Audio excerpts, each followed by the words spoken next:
పూరా లోకల్. నమస్తే, welcome to పురా లోకల్. ప్రస్తుతం మనం బీఆర్కే భవన్ దగ్గర బీఆర్ఎస్ పార్టీ సీనియర్ నాయకులు రామ్మూర్తి తోటి ఉన్నాము. చెప్పండి, మాజీ ముఖ్యమంత్రి కేసీఆర్ కి కాళేశ్వరం విషయంలో నోటీసులు అందించి తర్వాత జస్టిస్ పీసీ ఘోష్ కమిషన్ ముందు విచారణకు పిలవడం ఎలా అనిపిస్తుంది మీకు? ఈ 18 నెలలుగా ఏదైతే కాంగ్రెస్ ప్రభుత్వం ఫెయిల్ అవుతుందో ఆ డైవర్షన్ పాలిటిక్స్ లో భాగంగా ఈ రోజు ఏదైతే పీసీ ఘోష్ కమిషన్ ఎదుట కేసీఆర్ గారిని హాజరుపరచడం జరిగింది. అవినీతి లేదు, మన్ను లేదు, ఏ విధమైన ఆరోపణలు చేసుకుంటూ వస్తున్నారు. ఏదైతే ఎలక్షన్ కమిషన్ చేతులకి ఏదైతే రాష్ట్రం పోయిన తర్వాత 2 పిల్లర్లు గుంగితే దాని మీద రాజకీయం చేస్తూ, అదేవిధంగా 4,500 ఏదైతే ప్రాజెక్ట్ కాస్ట్ ఉన్న మేడిగడ్డ కుంగిపోతే లక్ష కోట్లు తిన్నారని అసత్య ప్రచారం చేసుకుంటా పబ్బం గడుపుకుంటా.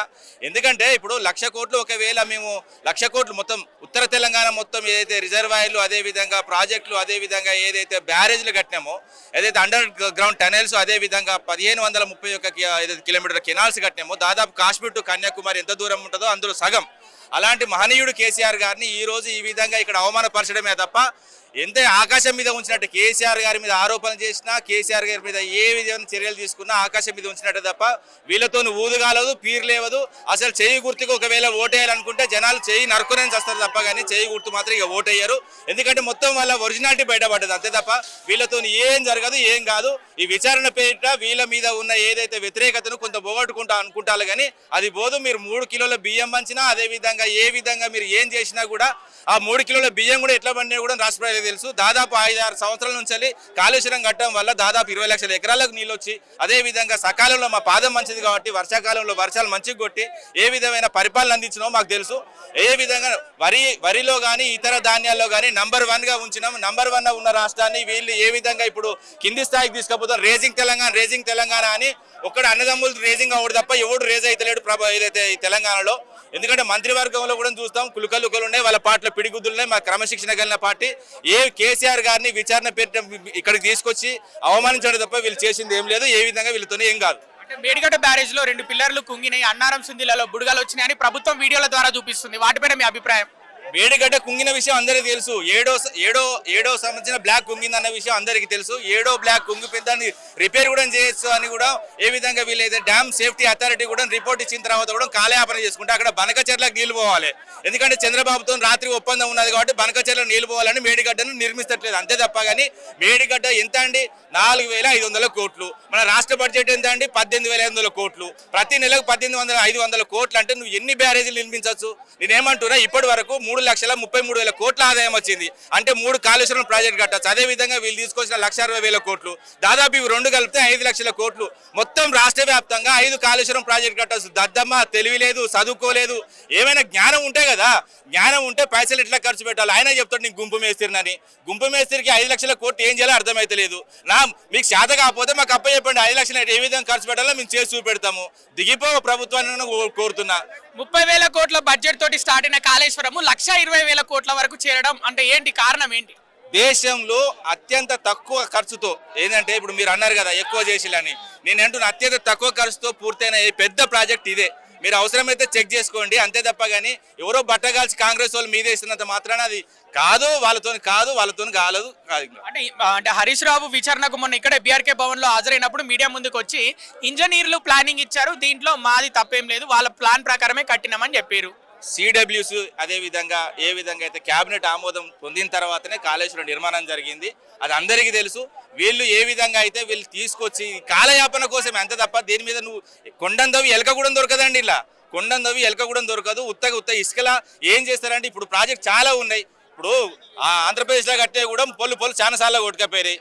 ఇప్పుడు పోలవరం ఉన్నది, ఆ డ్యాము ఎన్నిసార్లు కొట్టుకపోయింది మనం కళ్ళారా చూసినాం. లక్షల కోట్ల మొత్తం కంప్లీట్ గా నీళ్ల పాలైనాయి. మరి వాటి మీద చర్యలు CWC రాదు, వ్యాప్కో రాదు, ఏది రాదు. ఇప్పుడు వ్యాప్కో ఏదైతే మనకు పర్మిషన్ ఇచ్చిన తర్వాత ఎక్కడైతే మేడిగడ్డ దగ్గర అక్కడ ఏదైతే మేడిగడ్డ దగ్గర నీళ్లు ఉన్నాయి, పైన నీళ్ళు లేవని చెప్పిన తర్వాత అక్కడ నుంచి తీసుకొచ్చి ఇక్కడ వాళ్ళు డిజైన్ మార్పు గురించి అడిగిళ్ళు. అదేవిధంగా హరీష్ రావు గారు చెప్పిళ్ళు, అదేవిధంగా ఈటల రాజేందర్ గారు కూడా చెప్పిళ్ళు. కంప్లీట్గా ఏది ఉన్నదో వాస్తవాలు చెప్పిళ్ళు తప్ప వీళ్ళు ఏం చేసినా, వీళ్ళు ఎన్ని కుట్రలు చేసినా నిజాలు అబద్ధం కావు, అబద్ధాలు నిజం చేయలేరు. అంటే ఒక ఇంజనీర్ ఇంట్లో అంటే కాళేశ్వరంకి ఎవరైతే ప్లానింగ్ ఇచ్చారో ఆ ఇంజనీర్ ఇంట్లో నోట్ల కట్టల డబ్బులు ఎక్కువ మొత్తంలో దొరికినాయి. మరి దానికి కారణం ఏంటి? అది ఇంజనీర్ సంబంధించింది కాదండి. ఇప్పుడు ఎవరిది ఇది కట్టింది మీకు చాలా పరిజ్ఞానం ఉన్నోళ్ళే అనుకుంటున్నా నేను. మెగా కానీ అదేవిధంగా L&T కానీ ఎల్ఎన్టీ మెగా లంచం ఇచ్చే కంపెనీలు కాదు. 1,00,000 కోట్ల ఏదైతే ప్రాజెక్ట్ అంటున్నారు కదా, 94,000 కోట్ల అప్పు మేము తీసుకొచ్చి ఏదైతే ప్రాజెక్టులు కట్టినామో ఈ 94,000 కోట్లల్లో ఇంకా 6,000 కోట్లు కలిపి ఎవడన్నా దిమాకున్నోడు ఏమన్నా ఇస్తాడా? 1,00,000 కోట్ల అవినీతిలో 1,00,000 కోట్ల ప్రాజెక్టులో 94,000 కోట్లతో మేము కడితే 1,00,000 కోట్ల అవినీతి ఎట్లా జరుగుతుంది? అదేమన్నా ట్రస్టా? లేకపోతే ఇప్పుడు మొత్తం 1,00,000 కోట్లు మాకు ఇస్తే లంచంగా ఇప్పుడు ఎల్ఎన్టీ కానీ మెగా కానీ ఏమన్నా ట్రస్ట్ నడుపుతుందా, లేకపోతే ఫ్రీగా డ్యాములు కట్టుకోవాలా?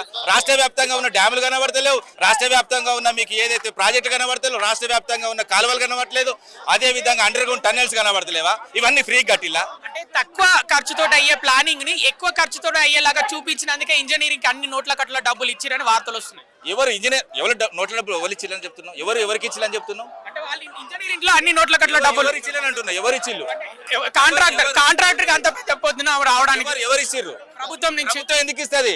ప్రభుత్వము ఏదైనా గుర్తుపెట్టుకో, ప్రభుత్వం డబ్బులు ఇవ్వాలంటే ఏదైతే టెండర్ ద్వారానే ఇస్తుంది. టెండర్ ద్వారా ఇచ్చిన తర్వాత డబ్బులను సద్వినియోగం ఇప్పుడు ఏమైతే 94,000 కోట్లు మేమైతే కేంద్ర ప్రభుత్వ సంస్థ నుంచి తెచ్చుకున్నామో ఆ 94,000 కోట్లు ప్రాజెక్టు కోసమే ఖర్చు పెట్టామని కేంద్ర ప్రభుత్వ సంస్థ ఏ సర్టిఫికేట్ ఇచ్చింది? ఆ ఏ సర్టిఫికేట్ ఇచ్చింది కూడా మీకు వాట్సాప్ పెట్టమంటే వాట్సాప్ పెడతా. మా దగ్గర అవినీతి జరగలేదు.